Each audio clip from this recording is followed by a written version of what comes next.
I'm Jenna Schaffer with the news. A Jasper woman is facing charges of domestic battery after hitting a guy in the face with a whiskey bottle. 44-year-old Laura Stallings was arrested and charged with domestic battery with a deadly weapon. The Jasper Police Department was called to the 300 block of South Meridian Road early Sunday morning about a fight between the two residents. Upon arrival, officers found the male resident had a laceration to his upper lip. Once officers spoke to witnesses, they found that Stallings caused the fight.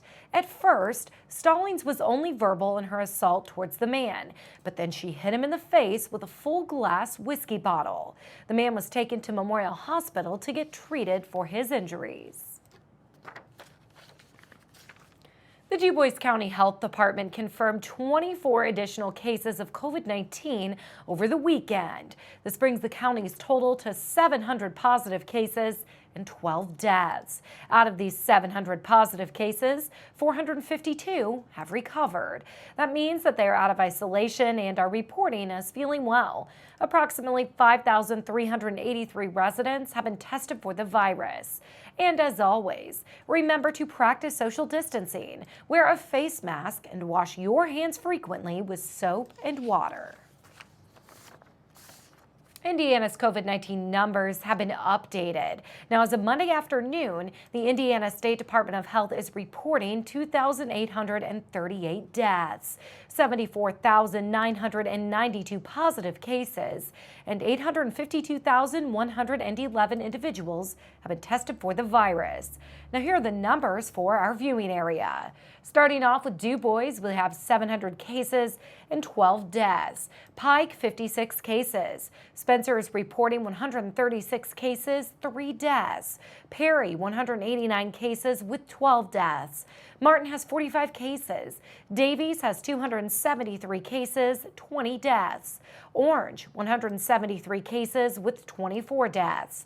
Knox is reporting 159 cases. Crawford, 45. Posey, 177. Lawrence has 350 cases and 27 deaths. Gibson has 228 cases, 4 deaths. Warwick has 586 cases, 30 deaths, and Vanderburgh has 1,997 cases and 13 deaths. To see a map of cases by county, you can head to in.gov/ISDH. It's that time of the year again. Kids are heading back to the bus stop. But when it comes to school buses, do you remember the rules of the road? Indiana has very strict laws to follow when sharing the road with school buses. Indiana State Police Jasper Post Sergeant David Henderson explains what to do. The law says that if you see a school bus, you're obligated to stop and give them the right of way. If they're stopped and have their flashing lights and their stop arm out, then you have got to stop. All drivers must stop whenever sharing a 2-lane road or multi-lane road with a school bus. But if a school bus stops on a divided highway, all drivers behind the bus must stop while the vehicles traveling in the opposite can proceed with caution. If you are caught violating this law, Henderson says there are serious consequences. If you run a school bus stop arm, then your penalties are very heavy. A hefty fine, possible suspension of your license. Henderson also says that traveling behind a school bus is not the only time when drivers should be aware. When you're in a school zone, please watch your speed too. This time of year, there's many little children out running, playing in the roadway and near the roadway, so please take time to use a little bit extra caution. Keeping track of these violations is a team effort. We work with the local school corporations throughout the Jasper district. If they have a violation that has taken place in their school district, they call the Jasper State Police Post and we take immediate action. To report a school bus stop violation, call your local police department, school district, or the Indiana State Police Jasper Post at 812-482-1441. Residents have one more chance to have their COVID-19 related questions answered this week. The final speakers of Memorial Hospital's 3-part Zoom series called COVID-19, What Now? What's Next? are Melissa Leakin and Heather Terwisky. This last session will focus on the mental health aspect of the COVID-19 pandemic. Leakin earned her Master's of Social Work degree from the University of Southern Indiana and is currently a crisis intervention specialist at Memorial Hospital. Terwisky also earned her Master's of Social Work degree from the University of Southern Indiana. She serves as a licensed clinical social worker and is the clinical supervisor of the Crisis Assessment Team. The final session takes place on Tuesday, August 11th from 11:30 a.m. to 12 noon on Zoom. To register, head to mhhcc.org and click on Classes and Events. If you have any questions, call Memorial Hospital's Marketing Department at 812-996-2352. And if you can't tune in during this time, don't worry. 18 WJTS will air the program at 7 and 9 p.m. the day it is presented. The Jasper Chamber of Commerce and the Indiana Small Business Development Center are hosting a special workshop next month. By attending, you'll have a chance to hear best-selling author Chip Helm explain how personal branding is all about your reputation. Helm has over 34 years of experience in the medical sales field and will teach you how to rethink your everyday conversations to foster growth opportunities. Build relationships both personally and professionally. Create a plan to approach conversations as sales opportunities. Start to think of your conversations as a time to build your personal brand. This workshop can also help any business affected by COVID-19 rebuild vital industry and customer relationships. The Zoom event is scheduled for 11:30 a.m. until 1 p.m. Eastern on Wednesday, September 9th, and it's free. For more information, visit our website, wjts.tv. The state is recognizing several family farms. The Hoosier Homestead Award honors families who have made significant contributions to Indiana agriculture.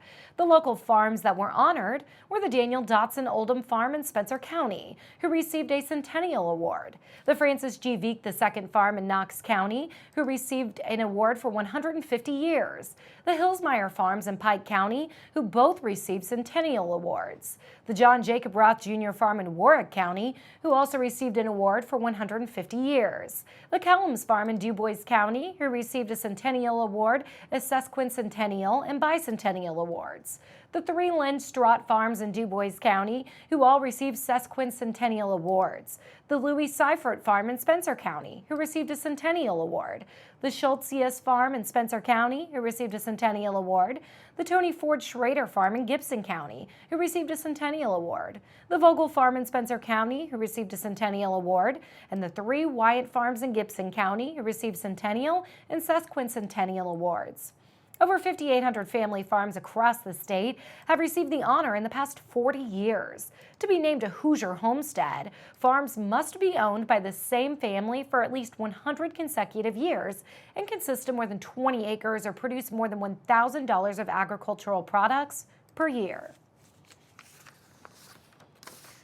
A new grant program is making house hunting a little easier on Hoosiers with an extremely low income and disability. The U.S. Department of Housing and Urban Development, or HUD, is granting $7 million to the Indiana Housing and Community Development Authority to support affordable rental housing. This will help low-income residents with disabilities find accessible and affordable housing by connecting them with the IHSDA.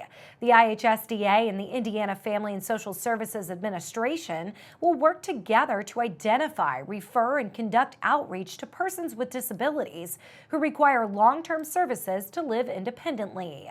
According to the HUD, the $7.4 million in awards will support up to 5 years of rental assistance for approximately 2,400 units of housing and building participating in the project. For more information, visit HUD.gov. The state is taking steps in expanding mental health resources for Hoosiers. Here's State Senator Mark Messmer explaining what actions the state has taken over the past few months. Last month, Indiana 211 officially became part of the Indiana Family and Social Services Administration. This will help enable specialized programs such as the Be Well Crisis Helpline, which allows Hoosiers to call and speak with a trained counselor 24 hours a day. The Be Well Crisis Helpline is funded by a Crisis Counseling Assistance and Training Program grant from the Federal Emergency Management Agency. This helpline aims to connect individuals with assistance and answers from thousands of health and human services resources across Indiana. For many Hoosiers, anxiety regarding financial stress, grief, and the loss of one's normal routine can be overwhelming. By calling 211, callers can connect with an experienced and compassionate counselor offering mental health services. In addition, to help improve the mental health of young Hoosiers, the Indiana General Assembly passed Senate Enrolled Act 246 last session. This new law requires all Indiana schools to have agreement in place with a community mental health center to provide mental and behavioral health services to students. These are both great steps for our state. Many Hoosiers, both children and adults, experience depression, anxiety, and a number of other mental health issues, and it's important our community and state assist them in finding the help they need. For more mental health resources, visit BeWellIndiana.com or call 211. As always, feel free to contact my office directly with your questions and concerns by email at senator.messmer@iga.in.gov or by phone at 800-382-9467. Thank you, Senator. And we'll take a look at your weather forecast when we come back on 18 WJTS.